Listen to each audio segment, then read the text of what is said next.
મહેસાણા જિલ્લામાં ડુંગળીના ભાવમાં છેલ્લા કેટલાક અઠવાડિયાથી સતત ઘટાડો નોંધાયો છે.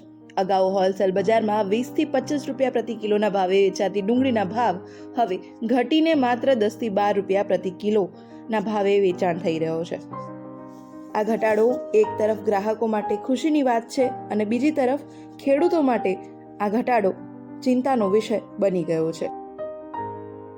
ધીરજ કરમચંદાની ડુંગળી અત્યારે રેટ બહુ ડાઉન છે.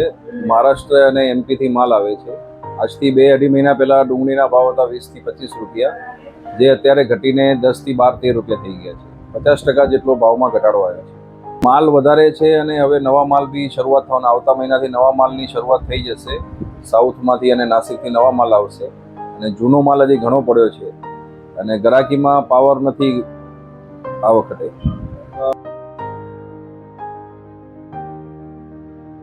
સ્થાનિક વેપારીઓના જણાવ્યા મુજબ આ ભાવના ઘટાડાનું મુખ્ય કારણ નાસિક અને મધ્યપ્રદેશમાં ડુંગળીનું પુષ્કળ વાવેતર અને નવી આવક છે. બંને વિસ્તારમાંથી સતત મોટી પ્રમાણમાં ડુંગળીની આવક આવી રહી છે, જેના કારણે પુરવઠો વધી રહ્યો છે અને ભાવમાં સતત ઘટાડો થઈ રહ્યો છે.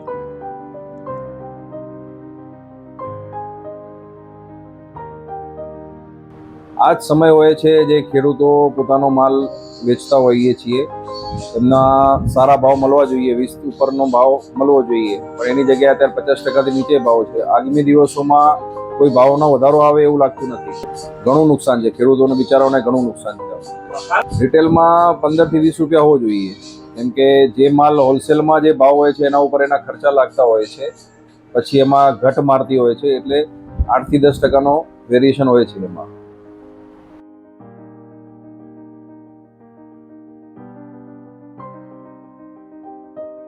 આ પરિસ્થિતિમાં ખેડૂતો સરકાર પાસેથી સહાય અને પોષણક્ષમ ભાવની માંગ કરી રહ્યા છે.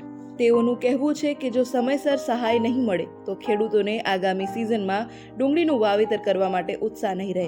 પરિણામે આગામી સમયમાં ઉત્પાદન ડુંગળીનું ઘટી શકે છે.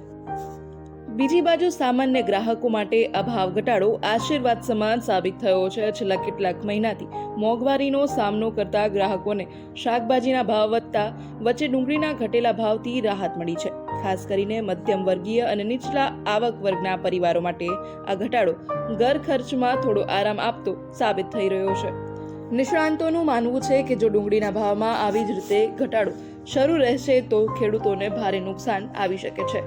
તેના લાંબા ગાળાના પ્રભાવ રૂપે આવતીકાલે ડુંગળીના ઉત્પાદન અને પુરવઠા પર માઠી અસર પડી શકે છે.